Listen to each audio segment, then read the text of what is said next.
metode kuantitatif, ya, metode kuantitatif di mana dibutuhkan data-data yang terukur, data-data kuantitatif yang terukur, deterministik istilahnya. Jadi semua adalah bisa terukur. Tetapi seringkali kita dihadapkan pada suatu permasalahan di lapangan, bahwa seringkali kita mendapatkan suatu permasalahan di mana data-data tadi tidak lengkap, tidak bisa diukur dengan baik, bahkan tidak ada. Tetapi kita diharuskan untuk mengambil suatu keputusan. Nah, bagaimana caranya kita harus mengambil satu keputusan sementara informasi, data tidak lengkap, data juga tidak tersedia dengan baik secara kuantitatif maupun kualitatif. Sehingga muncullah tool-tool, metode-metode baru yang dianggap bisa mengakomodasikan. Tentu saja sudah melakukan satu kajian-kajian, salah satunya adalah menggunakan AHP. Nah, nanti akan saya teruskan dulu sampai selesai dulu AHP, nanti baru saya ingin tahu tugas yang saya berikan kemarin nanti sejauh mana, nanti akan bisa kita lengkapi lebih lanjut. Ya, share dulu aja. Tolong untuk share dokumennya dihidupkan ya. Siap, sudah menjadi. Sudah ya.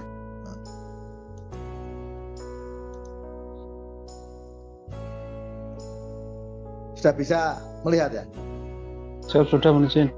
Ya. Nah, kemarin kita sudah sampai pada bagaimana menentukan kriteria dari setiap aspek. Jadi pertama kali yang dilakukan di dalam suatu pengambilan keputusan multi kriteria, terutama menggunakan metode AHP, itu yang dilakukan pertama adalah kita harus mensintesa dulu, menentukan dulu apa tujuan dari pengambilan keputusan ini. Setelah tujuan ditentukan, langkah kedua adalah kita akan menentukan kriteria apa saja yang akan digunakan sebagai basic untuk pengambilan keputusan tersebut. Nah, setelah goalnya tahu, tujuannya, objektifnya, kemudian kriterianya kita dapatkan, maka baru kita akan menentukan alternatifnya apa saja, siapa saja. Ya, dari situlah maka nanti kita sudah mendapatkan suatu gambaran decision tree di dalam proses pengambilan keputusan secara AHP tadi sudah lengkap. Ada objektifnya, ada kriterianya, ada alternatifnya. Pada kenyataannya nanti kita tidak hanya berhenti pada satu kriteria. Bisa aja kriteria nanti di breakdown lagi menjadi sub kriteria, dan itu akan sangat memungkinkan. Ya, jadi sangat mungkin nanti reliability dibagi menjadi 2 lagi atau 3 lagi sub kriteria. Full ekonomi mungkin bisa bagi lagi menjadi beberapa kriteria. Style mungkin juga bisa. Tapi tidak harus semuanya akan disubkan. Inti utama adalah kita mempunyai goal, objektif, kita mempunyai kriteria, kita mempunyai alternatif atau pilihan. Langkah berikutnya adalah kita mencari bobot dari kriteria tersebut. Karena di dalam suatu kumpulan kriteria pasti ada yang namanya skala prioritas. Tidak mungkin semuanya mempunyai prioritas yang sama. Ya, pasti ada namanya skala prioritas. Nah, konsep di dalam AHP ini tadi adalah bagaimana kita bisa memberikan suatu judgement, ya. Kita bisa memberikan suatu penilaian, ya, di mana kita menilai tadi dengan konsep adalah Pairwise Comparison Metric. Kita membandingkan tingkat kepentingan antara satu kriteria dengan kriteria yang lain. Seperti yang pernah kita sampaikan di sini, bahwa ini adalah Pairwise Comparison Metric, metrik perbandingan berpasangan. Kita akan menilai seberapa besar tingkat kepentingannya dari kriteria satu dibandingkan kriteria lain. Ya. Berapa skala kepentingan itu sudah ditentukan oleh Thomas L. Saati, yaitu mulai dari 1 sampai 9. Itu adalah kriteria. Mungkin nanti kalau skala lain ada, kalau kita bisa sering menggunakan Likert, ada skala Likert. Skala Likert pun juga tidak menentukan. Kalau skala Likert itu mengatakan bahwa dari yang paling tidak penting menjadi yang paling penting. Anda bisa pakai itu bisa 5 kriteria, ada yang menggunakan 4 kriteria, ada yang 7 kriteria, ada yang sekian kriteria. Itu nanti ada reasonnya masing-masing. Tapi di sini Thomas L. Saati membagi atau mendefinisikan kriteria penilaian tingkat kepentingan di dalam cara untuk menghitung eigenvektor tadi menggunakan 9 kriteria, 9 skala, yaitu mulai 1 sampai 9. Gimana masing-masing sudah kita sampaikan kemarin, apa makna dari 1, apa makna 2, apa makna dari 3, dan seterusnya ya dari sini ya. Ada maknanya itu apa kalau 1, 2, 3 dan seterusnya tadi ya.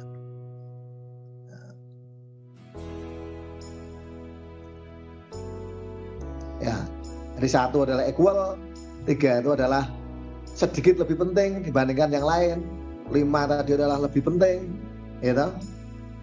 7 sangat penting, 9 itu ekstrim. Ekstrim itu artinya apa? Di sini tingkat kepentingan itu sebenarnya memang ada pendefinisian yang mungkin agak sulit untuk kita lakukan. Bagaimana membedakan antara moderat dan strong? Bagaimana membedakan antara strong dengan very strong? Nah, moderat itu baru kata orang banyak yang mengatakan kalau itu lebih penting. Ya, dan kalau strong itu kata orang ditambah dengan beberapa data. Kalau very strong itu ya sudah datanya sangat meyakinkan, tapi masih ada kemungkinan keliru misalnya. Kalau ekstrim itu berarti sudah tidak terbantahkan lagi. Jadi definisinya mungkin seperti itu ya namanya ya. Karena ini gradasi mulai dari equal 1, 3, 5, 7, 9 itu gradasi sampai tingkat dari sama sampai pada tingkat tertinggi yaitu ekstrim. Itu gradasi suatu tingkat kepercayaan dalam menilai suatu kepentingan di antara variabel satu dengan variabel yang lain. Ya, oke. Nah kemarin kita akan melihat bahwa bagaimana kita menghitung bobot tersebut. Maka kita dengan cara melakukan Pairwise Comparison Metric. Nah, setelah kita lakukan comparison untuk 3 indikator ini atau kriteria ini, ditemukanlah mana sudah kita lakukan ya, yaitu kita ingin mencari apa yang disebut dengan eigenvektor. Eigenvektornya 1, iterasi 1, iterasi 2, iterasi 3 sampai pada kondisinya itu sudah stabil. Maka eigenvektor terakhir itulah yang akan kita gunakan sebagai nilai bobot yang akan kita gunakan. Ya. Kemudian setelah kita dapatkan masing-masing tadi, maka langkah berikutnya adalah setelah reliability atau kriterianya tadi adalah terpenuhi, sudah dapat bobot, maka berikutnya bagaimana kita membobotkan alternatif tadi didasarkan pada tiap kriteria. Ya. Jadi dari aspek style, bagaimana perbandingan antara Seebeck, Sutton, Scott, itu ya, dan seterusnya.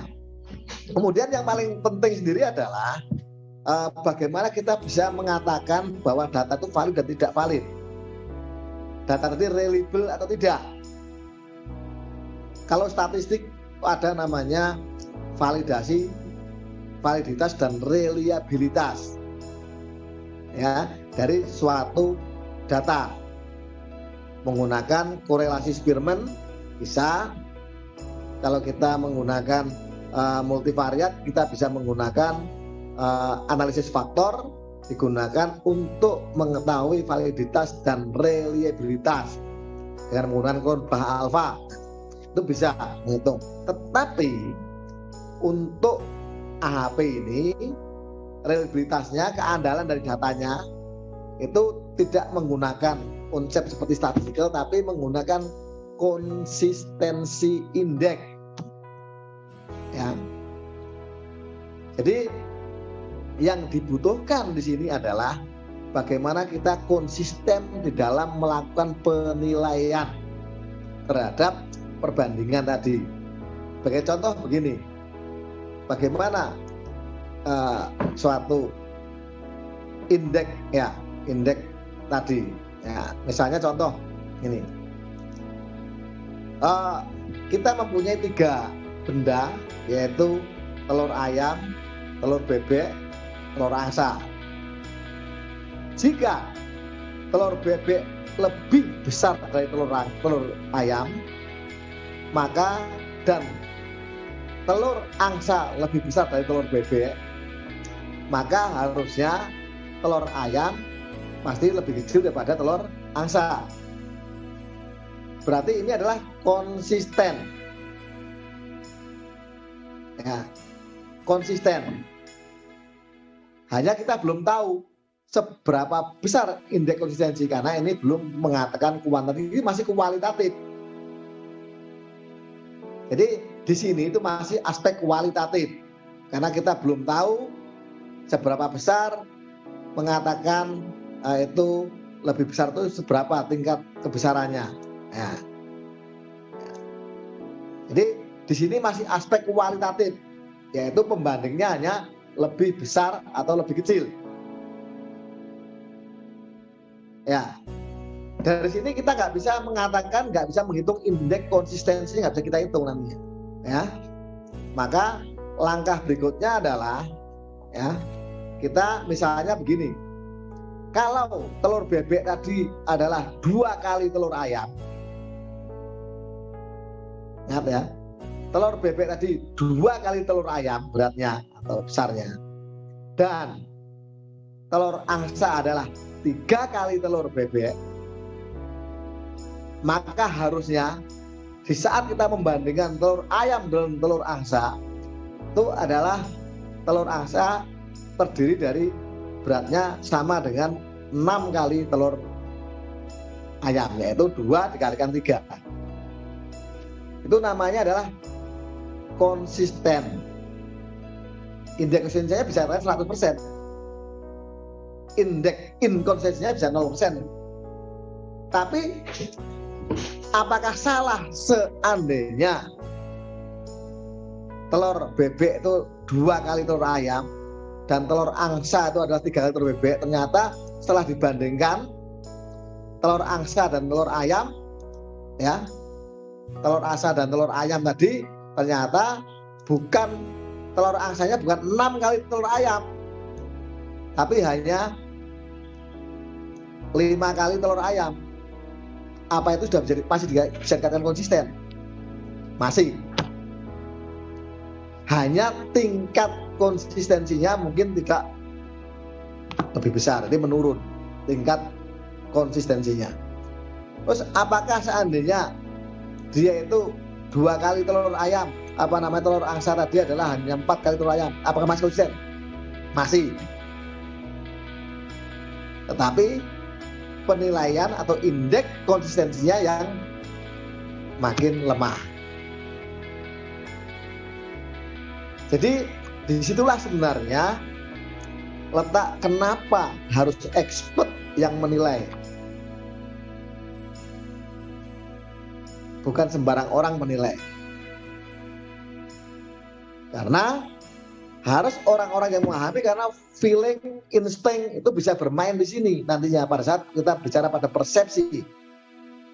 Persepsi itu lebih mengarah pada aspek subjektivitas yang cukup tinggi. Tapi subjektivitas itu bisa dikurangi dengan cara memperbanyak responden dan juga mempertinggi kualitas responden itu sehingga kualitas dari jawaban akan meningkat. Ya. Oke. Sehingga dari sinilah yang disebut dengan aspek konsistensi tadi ya. Sampai di sini ada pertanyaan. Silakan. Selamat pagi, Mijin. Silakan. Kapten Haji izin bertanya, Mijin. Seperti yang sudah dicontohkan di soal itu kan 2 kali iterasi, Mijin ya. Ya. Gimana?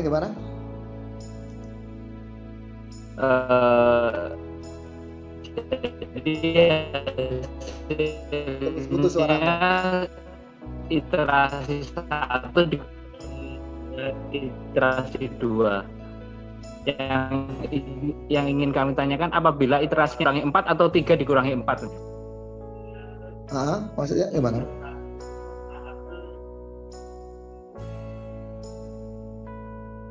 Apabila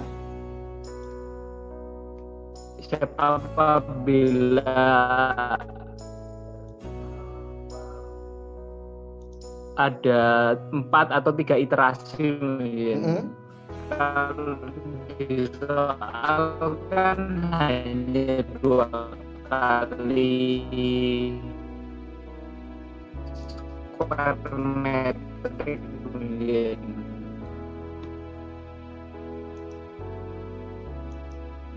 Kemudian agent vektornya kan ya, jadi gini, iterasi itu nggak bisa dibatasi ya. Artinya tidak bisa ditentukan berapa kali jumlah iterasinya ya. Ya. Iterasi tergantung dari pembatasannya itu adalah kontrol, suatu kontrol. Misalnya begini, iterasi akan berhenti apabila perbedaan antara iterasi sebelumnya dan iterasi sudahnya 0,2 kan. Ya, sebelum 0,2 pasti akan terjadi iterasi lagi. Tapi kalau 2 kali iterasi sudah perbedaannya sudah memenuhi persyaratan cut off tadi, maka iterasi akan selesai. Ya, bisa 2, bisa 3, bisa 4, bisa 5. Itu. Apa begitu yang dimaksud?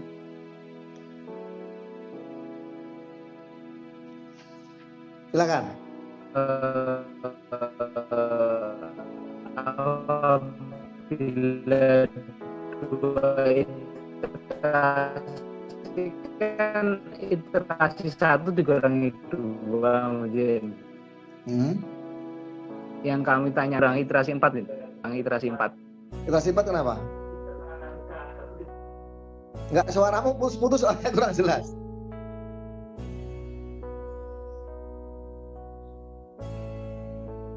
Yang ditanyakan iterasi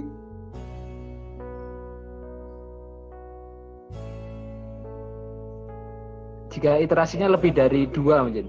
Lah ya, nggak ada masalah. Iterasi yang dikurangi adalah iterasi sebelumnya, N dan N-1. Oh Ya. Jelas N1. Iterasi ke N dengan N-1, bukan dengan iterasi pertama ya. Jadi yang dipakai iterasi yang berurutan terakhir, 2 berurutan terakhir.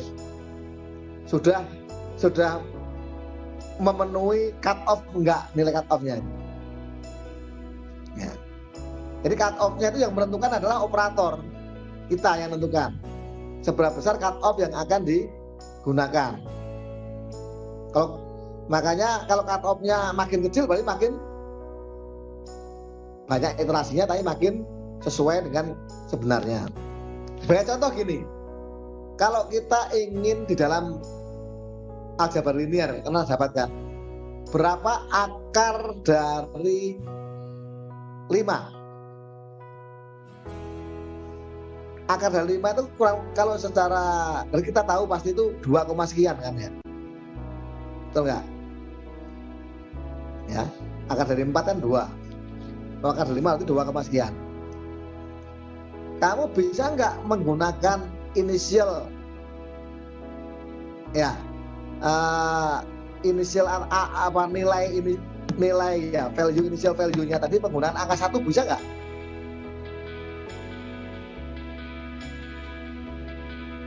Menggunakan angka 2 bisa nggak? Menggunakan angka 4 bisa nggak? Menggunakan angka 5 bisa nggak inisialnya? Yang kita masukkan sebagai akar sementara. Berapapun bisa kita gunakan. Tapi manakala kita gunakan angka 1 sebagai akar awal yang kita gunakan sebagai dasar, maka iterasinya akan sangat panjang untuk bisa mencapai 2, sekian. Tapi kalau kita menggunakan iterasinya 2, sekian atau 2, maka makin pendek. Terus yang dipakai apa mana? Yang dipakai untuk menghentikan ya, membandingkan antara iterasi n dengan n-1 atau n dengan n+1. Jadi kita tidak tahu iterasinya bisa 4, bisa 5, itu tergantung dari cut off yang kita pakai untuk menghentikan kapan iterasi itu harus berhenti. Metrik, perkalian metrik memang untuk mencari eigenvektornya begitu. Bisa dipahami nggak?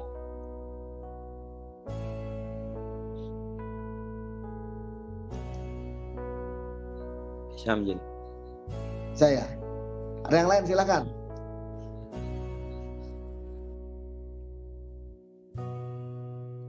Ya. Silakan, ada pertanyaan lagi. Jin bertanya, Mjin. Silakan. Jin, untuk cut off ada toleransinya tidak, Mjin? Apakah di bawah 1 atau 0,1 atau berapa, Mjin? Enggak ada. Kalau cut off itu enggak ada. Mestinya intinya gini loh. Prinsipnya adalah tidak ada perbedaan lagi. Tuh. Ya makin kasar makin kurang baik kan. Tapi kalau kamu menggunakan komputer kan nggak perlu dihitung. Nanti udah mau pakai 0,00 aja nggak ada masalah. Karena yang ngerjakan komputer itu. Kecuali kalau kita saya memberikan soal kalian. Ya, soal pada kalian dikerjakan secara manual. Itu kalau iterasi sampai ribuan kan ya nggak mungkin. Pasti kita cari iterasinya yang paling 3 atau 4 atau 5 lah maksimal itu.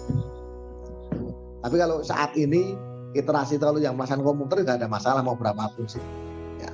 Jadi nggak ada ketentuan berapa cut off-nya, yang penting prinsipnya adalah tidak ada perubahan lagi, tidak ada perbedaan lagi.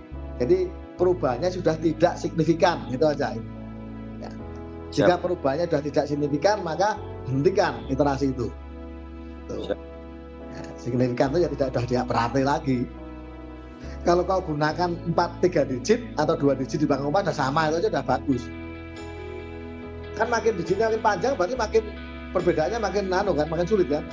Ya, makin digitnya makin dikurangi, maka makin cepat untuk mencapai persamaan. Ada lagi silakan. Berarti untuk pengaliannya untuk mencari nilai tertingginya berarti di cut off yang kedua, Mjin? Belum tentu. Oh iya, maksudnya cut off n, bukan kedua ya. N dikurangi n-1. Jadi menggunakan yang terakhir, yang n. Siap. Kalau kedua kan berarti kita seakan-akan hanya 2 iterasi kan. Siap. Yang ke n. Ya. Yang ke n itu nanti kebetulan contoh ini kan hanya 2 sudah selesai. Siap. Kan bisa aja nanti 4, 5. Nah ini yang kedua ini. Coba. Nah, jadi setelah itu kita dapatkan tadi terkait dengan kriteria dan bobot, maka selanjutnya adalah masing-masing kriteria itu kita cari bobot prioritas dari alternatif. Maka nanti paling enggak ada 3 metrik, yaitu dari aspek style bagaimana, nah, dari aspek reliability bagaimana, dari aspek full ekonominya bagaimana. Maka langkah selanjutnya kita akan menghitung untuk style bagaimana, civic dan sebagainya tadi. Ini contoh ini kita dapatkan bahwa penilaian sudah kita masukkan, maka langkah berikutnya adalah melakukan perhitungan dengan perkalian metrik tadi, mencari eigenvektor. Ya, eigenvektor. Untuk reliability, nih nilainya. Kemudian untuk setelah kita cari dengan cara yang sama tadi, maka kita akan dapatkan reliability, ya. Untuk style tadi, maka nilainya bobotnya ini, yaitu Miyata tertinggi. Cara menghitungnya sama tadi ya. Kemudian reliability-nya juga, oh ini salah ini ya, keliru. Sebentar, tak carikan. Nah, ini sama, itu keliru ini. Reliability.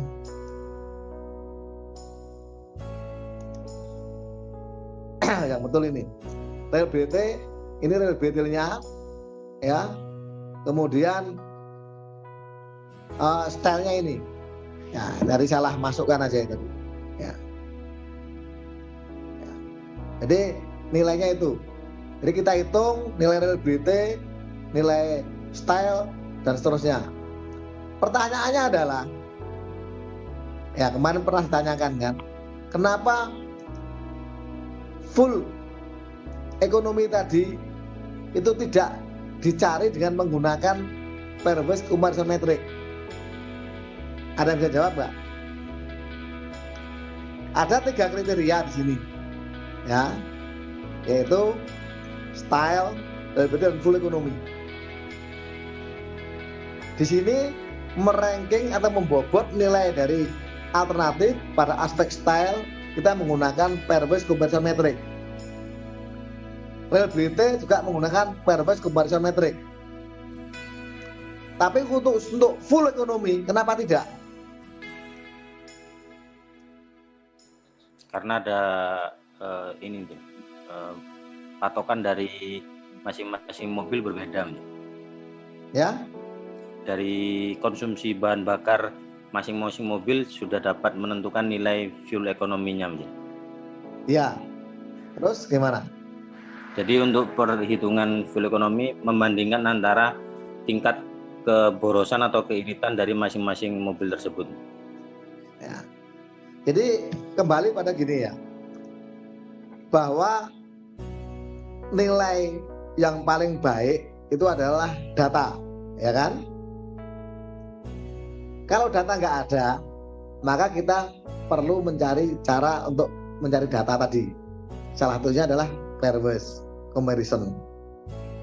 Nah, karena full ekonomi sudah ada datanya, maka kita tidak perlu lagi untuk mencari menggunakan nilai perbandingan. Walaupun kenyataan di lapangan mungkin sudah beda, tapi di sini data yang paling akurat adalah data tetap menggunakan data ini. Ya. Jadi data yang paling akurat adalah data yang sudah ada di dalam dianggap aja ini uji cobanya sudah jelas. Jadi nggak ada yang bisa melebihi keakuratan dari data ini. Jadi persepsi itu hanya pengalaman, tapi data adalah data. Jadi betul ya tadi yang saya tadi bahwa karena sudah ada datanya, maka kita tinggal menormalisasi. Nah, nilai normalisasi itu adalah nilai bobot. Maka bobotnya untuk Miyata 0,2, Escort 0,21, 1 0,23 dan seterusnya. Kemudian tinggal kita masukkan di sini semuanya. Nah, disinilah letak kita tahu bahwa setiap kriteria akan memberikan nilai bobot yang berbeda pada alternatif. Jadi bobot alternatif itu tergantung dari kriteria apa yang digunakan. Ternyata untuk stylenya paling bagus ada di Miyata. Tapi untuk reliability, Civic yang paling baik. Tapi untuk fuel economy-nya, penggunaan bahan bakarnya, Civic yang paling baik. Dan seterusnya. Sehingga nanti kita akan bisa mengetahui bagaimana jika ketiga faktor atau indikator digunakan untuk menentukan pemilihan ini, kalau tiap masing-masing udah jelas. Kalau Anda hanya butuh stylenya toh ya beliau Miyata, selesai, sudah paling bagus. Kalau kamu mau beli yang kriterianya hanya keandalannya, maka Civic terbaik. Gitu. Dan seterusnya. Sehingga dari sini tinggal perkalian metrik biasa. Jadi setiap metrik daripada pilihan kita kalikan dengan bobot tiap ya ini tadi gitu loh.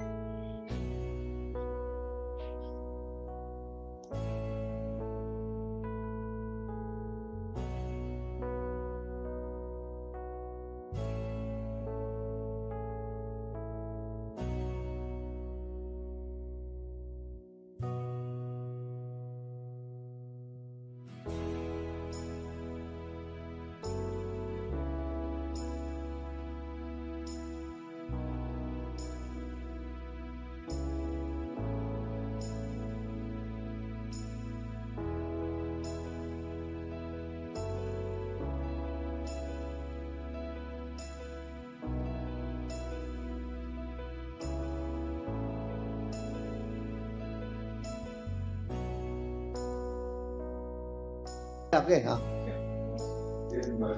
oke ya, sorry itu Pak dari Pak Tri itu manunya nyerahkan dokumen TA untuk diuji hari Rabu besok. Ya, oke ya. Jadi kita sekarang kalau kita bicara pada aspek satu atau single kriteria selesai, udah nggak ada masalah. Tapi bagaimana dari tiga aspek ini? Maka caranya kita kalikan metrik daripada alternatif dengan bobot masing-masing, ya. Ya, jadi ternyata kita akan mendapatkan nilai pembobotan tadi, ya. Ternyata tertinggi ada di ini Miyata ya, Miyata. Baru Civic, Saturn dan Escort apabila kita hadapan pada tiga kriteria ini. Dan yang menentukan apa? Yang menentukan karena ranking kriteria ini yang menentukan. Karena ternyata reliability-nya mungkin cukup tinggi di jadi ini adalah ranking atau bobot. Tujuannya apa? Kalau kita bicara survei pasar, maka nanti produsen akan mengetahui aspek mana yang harus menjadi perhatian. Apakah full ekonominya, apa reliability-nya, apa style-nya. Tentu tiap wilayah berbeda, ya. Jadi itu nanti tujuannya adalah untuk menentukan strategi di dalam produksi maupun di dalam market. Ya. Sekarang kita sudah dapatkan ya bahwa Miyata merupakan alternatif yang mempunyai bobot paling tinggi di hadapan pada tiga kriteria yang sudah kita gunakan. Nah, sekarang persoalannya adalah bagaimana dengan cost? Kenapa cost nggak dimasukkan, harga nggak dimasukkan, kenapa? Ada yang bisa jawab nggak?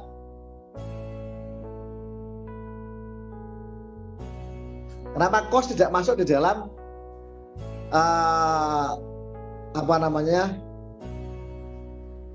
sistem decision tree-nya di dalam pengambilan keputusan tadi? Ada yang bisa jawab? Silakan kalau ada. Menjawab, Jin. Silakan. Ya, menurut kami, Jin, menurut kami untuk cost kenapa tidak dimasukkan, karena pertama karena biaya itu tidak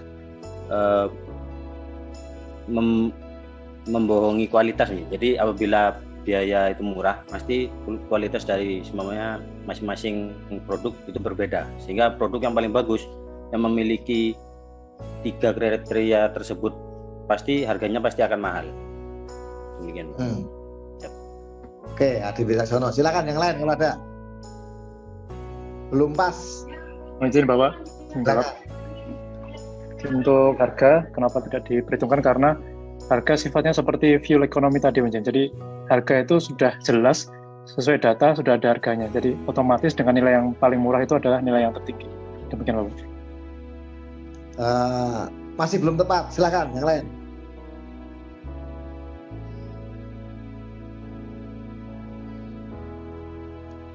Ada yang bisa jawab nggak? Izin menjawabnya. Ya, silakan. Siap. Mungkin menurut kami mungkin karena masing-masing tiap daerah berbeda harganya. Ini semua itu kalian dari sudut pandangnya konsumen dan sudut pandangnya orang umum. Tapi coba kalian dari sudut pandangnya orang teknik industri. Apa? Pernah saya jelaskan dulu. Setiap pulau harga mengikuti bunga, jadi bisa berkembang, bisa berubah seiring jalannya waktu. Belum tepat. Ya, Jen menjawab, Jen. Silakan. Ya, barangkali karena nilai pajak tiap daerah bahkan tiap negara itu berbeda, Jen. Enggak. Ini tolong sudut pandangnya orang teknik industri. Ya. Menjawab Bapak. Ya. Karena harga itu masih tergantung dengan biaya produksinya Pak. Karena jadi biaya produksi nanti menentukan harganya. Jadi mungkin bisa berubah. Demikian Bapak. Belum betul. Sudut pandang operation research. Nah, kan tak anukan. Saya sampaikan. Sudut pandangnya operation research.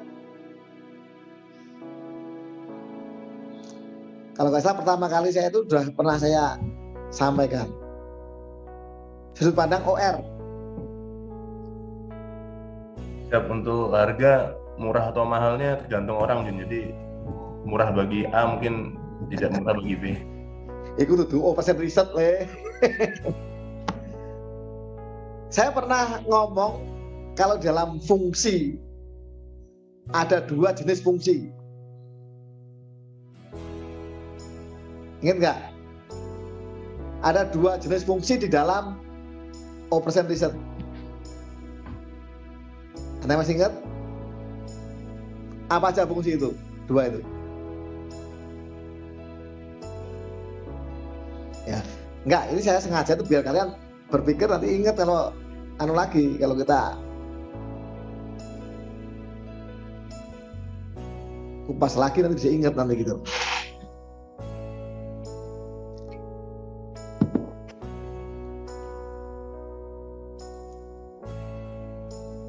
Fungsi dalam OR itu ada 2 jenis. Ada yang ingat nggak?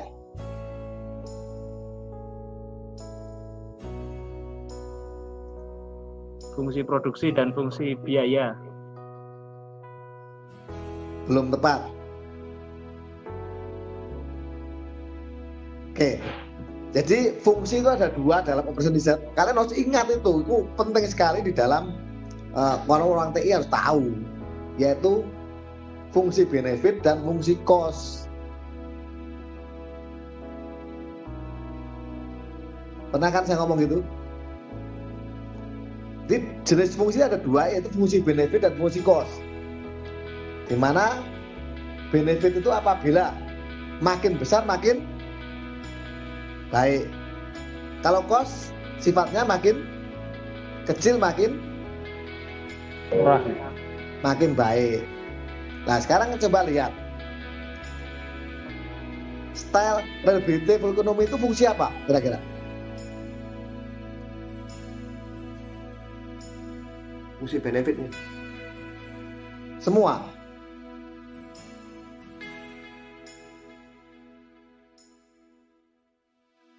Semua fungsi benefit ya.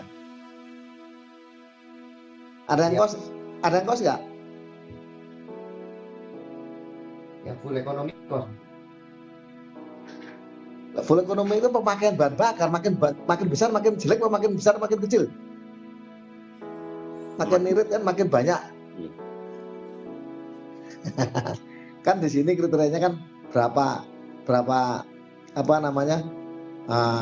kilometer per mile per galon kan? Berarti mile-nya makin besar makin baik makin jelek. Bagus. Ya. Jadi di sini itu semua adalah fungsi benefit. Paham ya? Jadi kenapa di dalam proses pengambilan itu tidak boleh memasukkan fungsi cost? Karena harga itu adalah fungsi cost.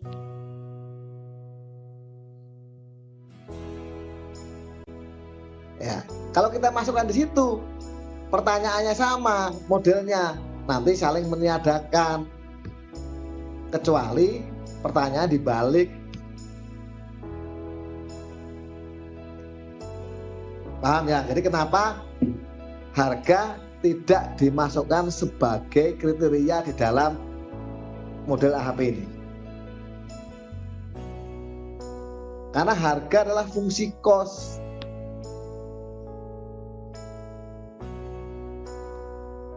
Ini adalah fungsi benefit, maka yang terbesar yang terbaik. Oke, tetapi apakah kita tidak bisa masukkan? Ada caranya. Maka di sini nanti ada metode bagaimana menggabungkan antara fungsi cost dan fungsi benefit.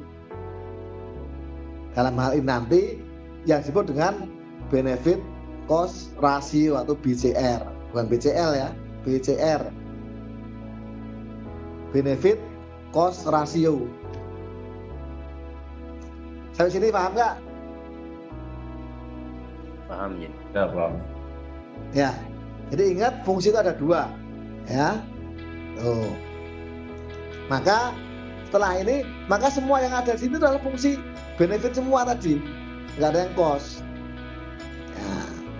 Karena kemarin sudah tak kasihkan sebenarnya itu PowerPoint-nya ini, ya kan? Nah, PDF-nya sudah tak kasihkan. Nah sekarang kita sebut dengan kenapa? Kalau kita memasukkan fungsi cost, harga, maka kita akan cari disebut dengan namanya benefit cost ratio. Bisa menggunakan grafik benefit cost. Nah, terus setiap alternatif, ya, bisa menggunakan benefit cost ratio, bisa menggunakan linear programming nantinya untuk penyelesaiannya, bisa menggunakan memisahkan antara benefit dan cost, hierarkinya dibedakan, ya, kemudian dikombinasikan hasilnya itu bisa juga, tapi nggak boleh digabungkan. Ya, jadi fungsi bisa aja caranya memisahkan dan nah itu loh, nanti tinggal digabungkan saja. Ya, itu cara-cara bagaimana kita mengakomodasi antara dua fungsi berbeda tadi yang sifatnya berbeda, yaitu cost dan rasio tadi. Apabila ada di dalamnya, salah satunya dengan menggunakan grafik, ya, membuat grafik yang dari benefit cost ratio setiap alternatif. Kemudian bisa BCR, bisa linear programming yang banyak kalian pelajari. Oke, sekarang cost atau harganya, ya. Miyata memang betul tadi mempunyai bobot tertinggi, tapi harga Miyata ternyata luar biasa mahalnya. Di sini datanya 18.000, Civic 12.000, Saturn 15.000 dan Escort 9.000. Maka kita lakukan normalize dari cost ini. Maka dari normalize ini fungsi cost-nya paling tinggi tetap ada di Miyata. Ini fungsi cost. Fungsi cost paling tinggi, makin tinggi kan makin jelek. Ya. Maka dibuat benefit cost ratio. Perbandingan antara keuntungan benefit yang didapatkan dari mana? Benefit tadi adalah dari AHP tadi dibandingkan dengan rasio dengan cost. Ini dapat dari mana? Ini didapat dari ini tadi. Nah, mana tadi? Nah, ini 3280 0940. Nah, ya. Maka bagaimana kalau keuntungannya tadi dibandingkan dengan kerugian atau cost-nya tadi? Maka ternyata nilai benefit cost ratio-nya yang paling tinggi adalah CV, baru Miyata, diikuti Saturn, terakhir tetap Escort. Maka nilai inilah yang sudah mewakili dari aspek benefit dan aspek cost.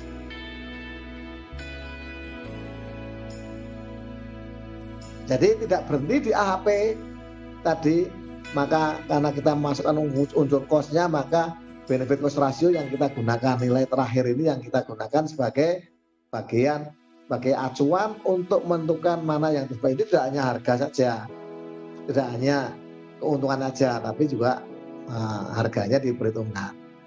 Sampai sini ada pertanyaan, silakan.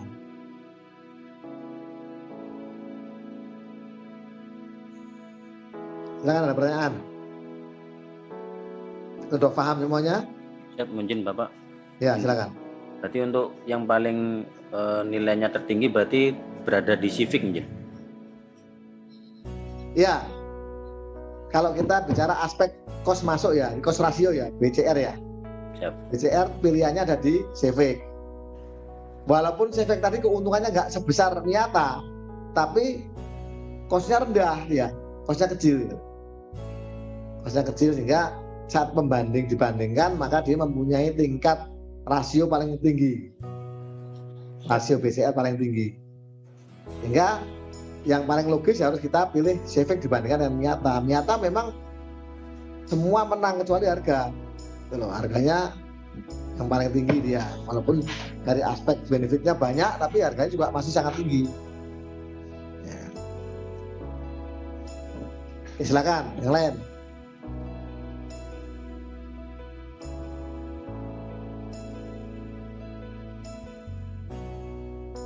Ada pertanyaan lagi, silakan. Mari kita teruskan. Jadi di dalam masalah-masalah AHP itu bisa sangat kompleks karena kriteria ini nanti juga bisa kita bagi menjadi subkriteria lagi, kemudian subkriteria lagi juga bisa. Jadi nanti sebenarnya bisa masalahnya kompleks.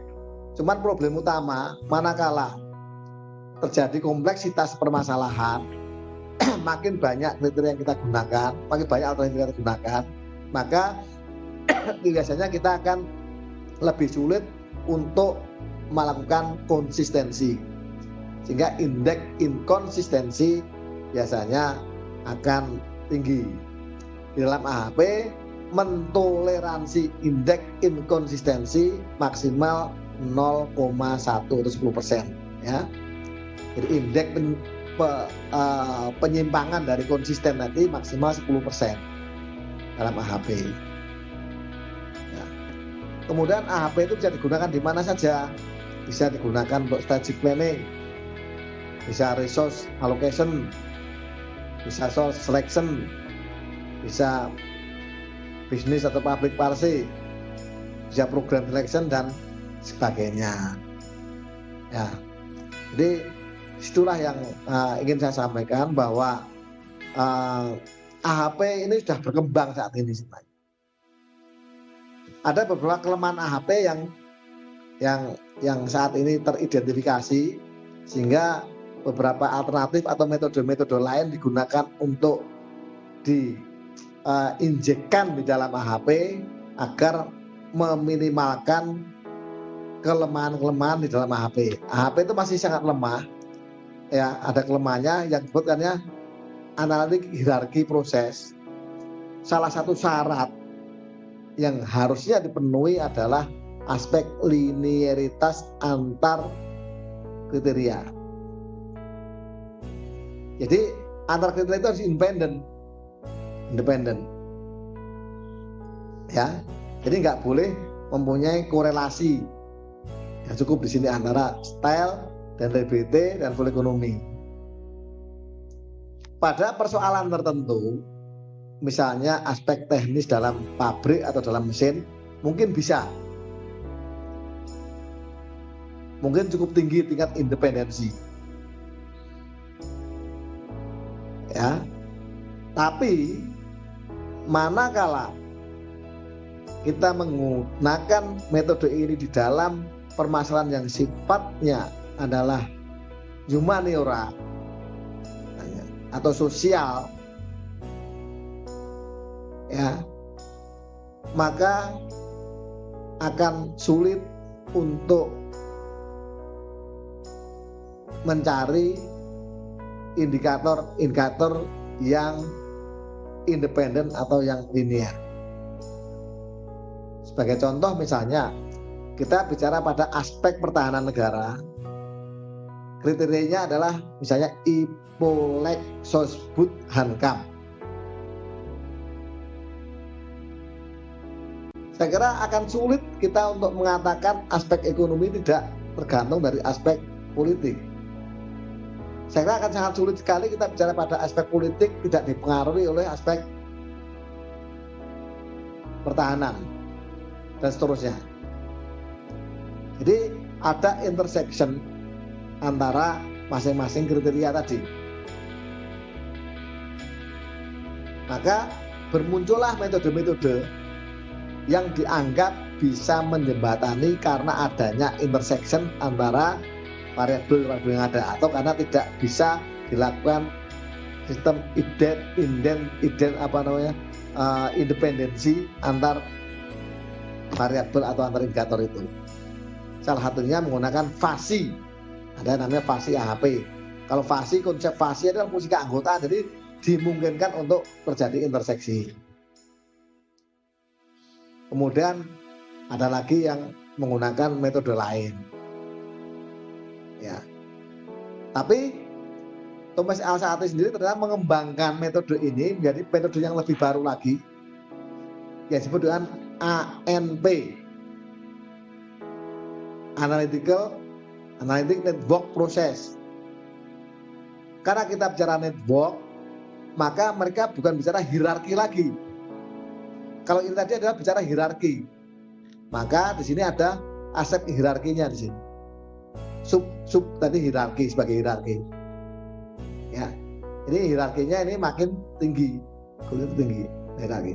Tapi di metode baru yang namanya Analytic Network Process (ANP) itu kita nggak bicara hierarki lagi, tapi kita bicara pada network,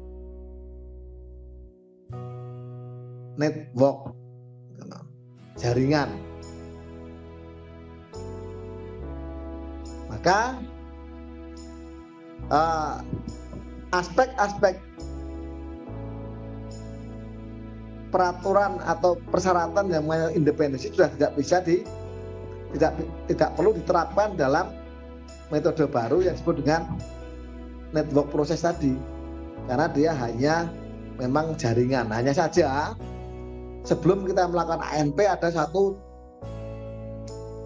langkah sebelumnya untuk mengetahui, untuk mengidentifikasi variabel mana yang mempengaruhi, variabel mana yang dipengaruhi untuk tiap variabel tadi. Biasanya menggunakan dematel, ya, pakai dematel itu nanti Anda bisa mengetahui nanti variabel mana yang pengaruhi, variabel mana yang dipengaruhi. Di sebelum melakukan ANP kita lakukan analisis dematel dulu. Nanti bisa kalian pelajari nanti. Ya. Ya, aspek networking tadi bukan gambarnya bukan hierarki lagi, tapi adalah network, jaringan. Walaupun klaster masih ada, jadi konsepnya ini bukan hierarki yang sifatnya subkriteria, tapi adalah klaster-klaster. Klaster misalnya tadi klaster, kalau kita bicara yang tadi di sini tadi ada di klaster style, klaster LBT, klaster ekonomi, namanya klaster nanti yang mungkin di dalamnya terdiri dari beberapa aspek, beberapa subnya itu ada, tapi dalam bentuk klaster-klaster. Ya, itu nanti bisa jadi, tapi saya hanya ingin mengenalkan di sini bahwa pengambilan keputusan multikriteria itu sudah mulai berkembang dan banyak tool yang digunakan di luar. Sudah banyak tool yang kalian pelajari nantinya. Nah, nanti ada lagi namanya kan ada MCDM, ada pelajaran sendiri nanti ya. Biasanya 3 SKS sendiri MCDM. Ya. Sampai sini ada pertanyaan, silakan.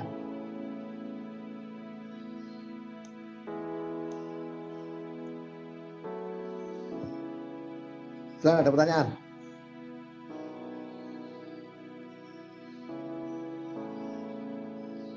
Ya.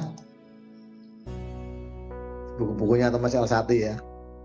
Ini tahun-tahun itu belum ditemukan, ANP belum jalan ya, belum dipublikasikan ya. Ya. Oke, silakan. Ini nanti tugasnya tidak hanya tidak hanya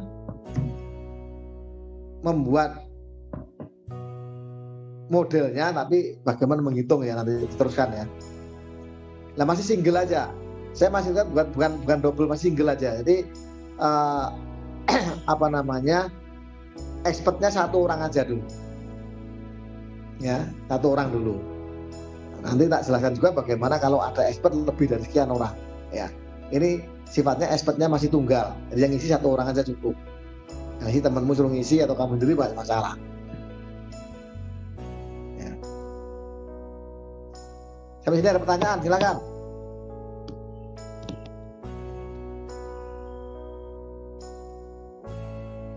Ujian kapan kalian? Tanggal 28 Jun mulainya Jun. Mulai 28 udah mulai ujian ya? Ya, oke. Ya ujiannya nanti saya beri tugas saja nantinya. Ya. Kelas atau meneng di kelas? Ya? Atau di kelas saja? Ya. Kalau tugas nanti tiap orang harus berbeda, tapi lebih baik tugas saja, nanti tugas agak besar. Ya. Jadi biar kalian latihan untuk menghitung. Kalian sebenarnya kalau ini bisa menggunakan metode ini dari mulai awal sampai akhir. Terus setidaknya kalian sudah belajar bagaimana menyusun suatu penelitian dari mulai perencanaan sampai pada proses. Ya nanti kalau TA itu sudah tidak begitu asing lagi. Ya. Cara mengumpulkan data, cara mengolah data, cara menggunakan software-nya itu sudah bisa secara mikro, secara di kasus kecil sudah bisa. Tinggal dikembangkan dari permasalahan yang lebih kompleks, akan menjadi TA nantinya. Ya. Silakan, ada pertanyaan? Kalau belum ada, nanti minggu depan tugasnya silakan memaparkan tugas kemarin sampai pada bagaimana proses untuk menilai hasilnya. Ya, silakan nanti saya nggak ngatur siapa yang, tapi yang sudah siap silakan untuk ngaju untuk memaparkan. Tentu saja ada rewardnya untuk yang sudah siap ya. Jangan sampai kita sama, yang nggak ngerjakan sama yang ngerjakan dianggap sama, nggak. Pasti ada rewardnya, nggak usah khawatir. Ya. Cintanya Jun. Silakan. Untuk mengerjakan tugasnya, apakah diizinkan menggunakan Excel untuk mempermudah perhitungan? Boleh. Ntar Excel nggak masalah. Ya, boleh. Pakai apapun boleh. Ya, boleh. Yang penting, harapan saya malah Excel dulu. Karena dengan Excel itu nanti kalau tahu proses iterasinya ya. Jangan menggunakan software Expert Choice misalnya, atau menggunakan Supervision, jangan dulu. Ya. Karena kalau itu nanti kamu berapa nilainya langsung ketemu, sehingga kita nggak ngerti prosesnya. Proses pembelajarannya nggak memahami. Nanti lebih baik manual. Kalau Excel kan hanya alat bantu, ya kan? Bukan mengerjakan, dia alat bantu saja. Nggak apa-apa, silakan. Silakan, ada yang perlu ditanyakan lagi? Izin bertanya, Ujin. Silakan. Ya, izin bertanya, untuk di metode AHP ini apakah nilai satu yang berada di tengah-tengah pada saat pemilihan kriteria tersebut, apakah itu dihindari atau tetap dicantumkan? Sebagai contoh, ada 3 kriteria, tetapi salah satu itu bernilai 1 atau imbang. Itu apakah tetap dicantumkan atau sebaiknya itu dihilangkan untuk mempermudah? Ya, mungkin nggak 1, pertanyaan saya. Siap. Kalau mungkin ya nggak boleh dihilangkan. Ya, karena bisa aja style dengan reliability itu kamu menentukan, wah sama aja, ini nggak ada bedanya, bisa jadi kan? Yep. Nah, untuk itu tetap harus ada. Kalau misalnya itu sama ya kamu di sini nanti letaknya taruh di sini. Nah, di sini berarti 1. Karena apa? Berarti style dan full ekonomi dianggap sama.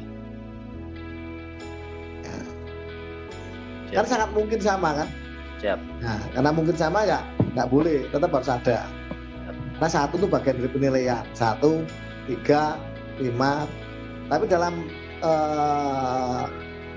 Pasal 1 kan menyatakan ada yang ganjil aja, yang genap itu sebenarnya antara.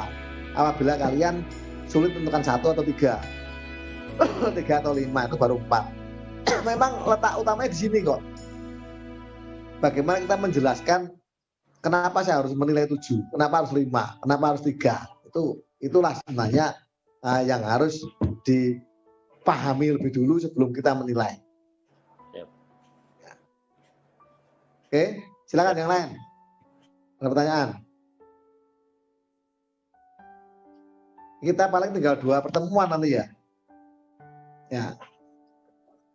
Ya kita gunakan untuk pembahasan tugas saja nanti. Tugasmu kalian silakan, cukuplah 16 orang nanti sebentar aja kok, nggak lama. Yang penting tahu prosesnya, saya udah bisa menilai kamu bisa nggak dan sebagainya nanti ya. Minggu depan kita mulai, silakan ketua kelas nanti kirimkan siapa yang akan maju, langsung dikirimkan dulu 1, 2, 3, 4, 5 orangnya. Jadi nggak ditunjuk pada saat live ini, langsung sebelumnya diserahkan, dikirim ke saya orang-orangnya ya. Oke, kalau nggak ada pertanyaan saya kira itu dulu. Terima kasih. Selamat belajar. Assalamualaikum warahmatullahi wabarakatuh. Waalaikumsalam. Terima kasih Mujin. Waalaikumsalam warahmatullahi wabarakatuh. Waalaikumsalam warahmatullahi wabarakatuh.